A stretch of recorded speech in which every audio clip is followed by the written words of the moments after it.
Hey everybody, it's Addie, and I am back to you with another book review.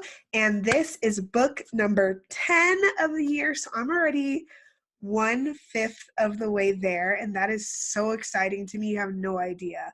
When I first started this, I thought, yeah, it'll be fun, but I didn't really think I'd get so into it. But I've gotten so into it, and um, even though this book's review is a little late, I did have to take time to finish this book because not only was it a more intellectually complex, and it was just a deep book that I had to read slower, to be honest, to really grasp what was in it.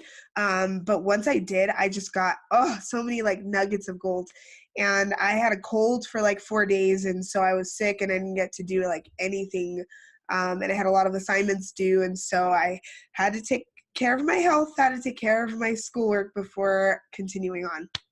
But either way, I still read it. I finished it, and it was a great read. So I'm going to go ahead and go over my takes on the book. And I'm a little sad. I was sharing on Snapchat how my book ripped.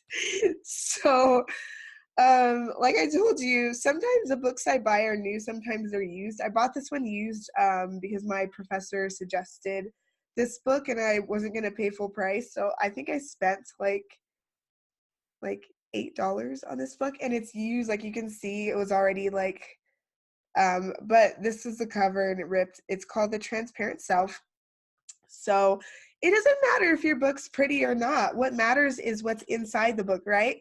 I'm just going to take a second. I see some book reviews where they talk about, I didn't like the way the format of the book was, or I didn't like the pictures. I'm like, it's not about the pictures. It's about what are you getting from it? That just frustrates me because I feel like some people aren't in the mindset to learn and grow, and they're in the mindset to criticize and judge, which frustrates me. But that's just different types of people. So you can tell I really read this book because it's got some rips, got some dings, but it's okay. It's traveled in my bag with me a lot.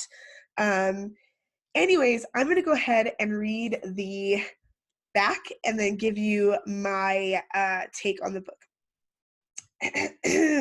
Gotta clear my throat.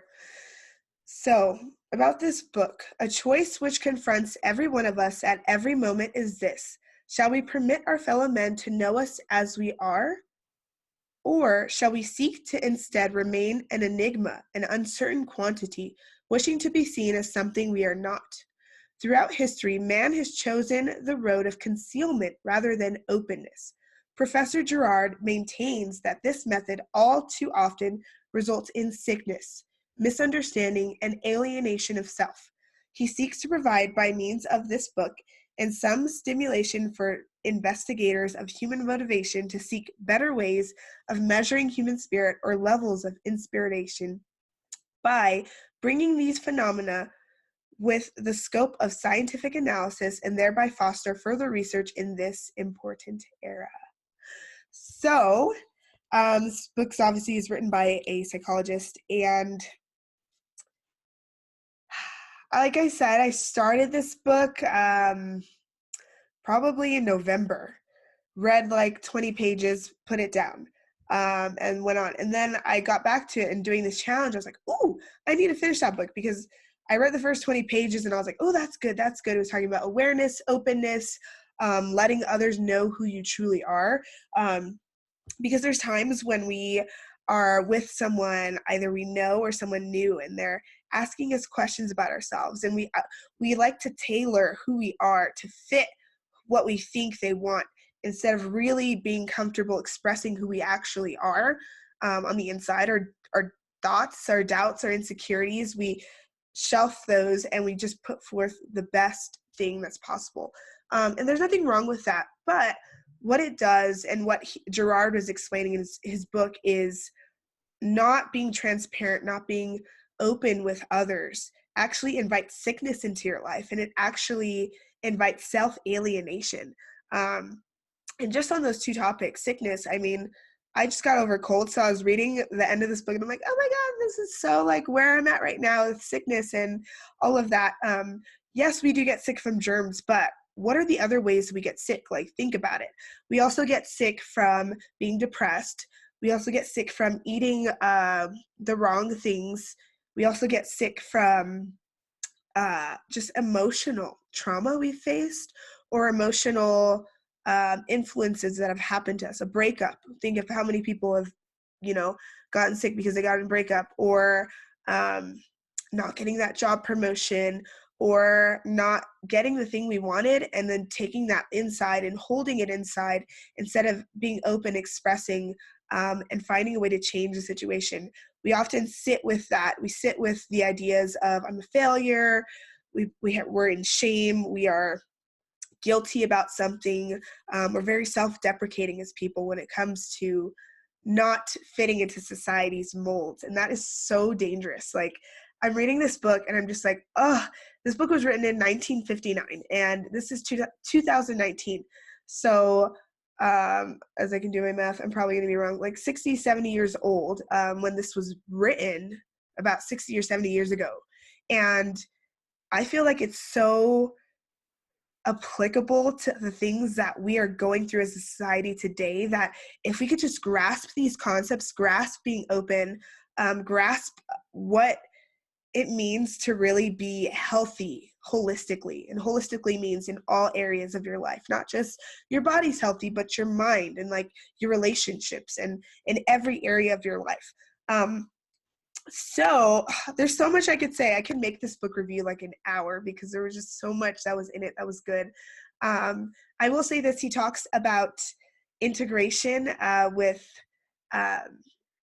therapy and the health industry, which I found interesting because I'm coming through a lot of conversations about having more integration in therapy and having more integration in the health industry and in hospitals and everything like that. And so he talks about this like way back then, and it's still important today. So I feel like with health, he's talking about nursing, he was talking about your spirit. And I found that so refreshing to read. He wasn't necessarily coming from a Christian background, but he did talk about maybe there is something in these people that have faith that get healed. It's not just, and we hear about like the placebo effect, or people feel sick and they take something that really has nothing in it and they recover. And it's like, how do you recover if there's nothing in it? And it's more of they're believing and they're hoping for something. There's that faith part. And so he was talking about, we need to research this thing called faith. We need to research what I already know about healing and about what God can do in your life. And so it was just very like connected for me. And it was, I love that part of the book. And it talked about in your relationships and physical intimacy and all of that, and just allowing yourself to be open, and just the thoughts and the mindsets we have. Yes, it's a very like intellectually complex book. I'm not going to sit here and say, oh, it's a fun, light read. It's not, but if you sit with it, oh my goodness, it is so good. And now I see why my professor suggested it as one of our books that we read. Really just brings everything to life for me. And so The Transparent Self, minus the little rip here, I would definitely give this book a 10. It was so good. Once I finished it, I just like, I just let all like the goodness and the wisdom soak over me because it was just really, really good. There was a part in here, I didn't even talk about any of the parts, see if I can find it, where there's a line that I just love. See, this is why I need to tab my things because I'm already forgetting where to put things. Let me see if I can find it though. But so he's talking about writing and being a writer. There's one chapter on self-disclosure in writing. So if you're a writer, this obviously is such a good book. He talks about holding those things in when you're writing, experiencing a creative block that kind of stops you. And then he talks about just writing everything that's in you to get that out. And that's how you release that creative block. And sometimes you don't need to publish that thing, but it helps release those things that help you get thinking, get the wheels turning. So there was a line from this chapter I love. I'm going to read it. And it says, everybody has his unique experience of the world, but some experience it with more intensity, feeling in new dimensions and with greater grasp of meaning than others. And I feel like this is so true. Like anyone could read the same line, to be or not to be. That is the question.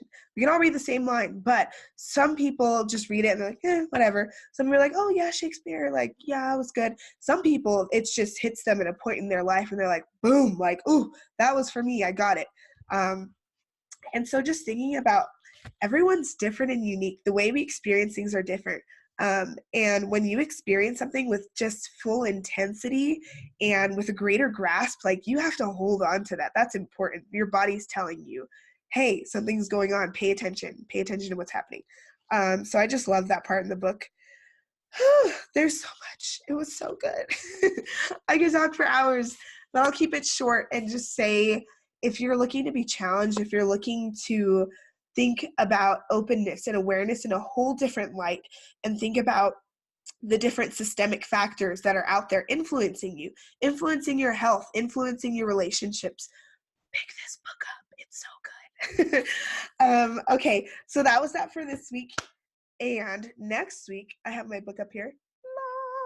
I'm reading The Mastery of Love by Miguel Don Ruiz. And this was actually another book recommended by my professor. He recommended a ton. But that was another one, and it goes in depth of love and our society. And I'm really kind of coming to this place where everything's beginning to be systemic for me. And that's so funny, that everything is connected. And so I think that's beautiful. And I already started reading it, and I'm excited to talk to you guys about it next week. And as you can see, I have a whole stack. These are all the books I have not read yet that I'm still going to read. And I have a whole stack over here of books that I have read. So if you have any suggestions for me, please comment below and put the name of the book so I can go order it on Amazon. Or if you even want to send me a book, like, hey, send it to me. You can private message me, and I'll send you my address so you can send me that book. But as always, it's been a pleasure. I'm getting super excited. And I will see you all next time. And if you have any questions or comments, please comment below. As always, thank you for watching, and I will see you next week with a new book. Bye.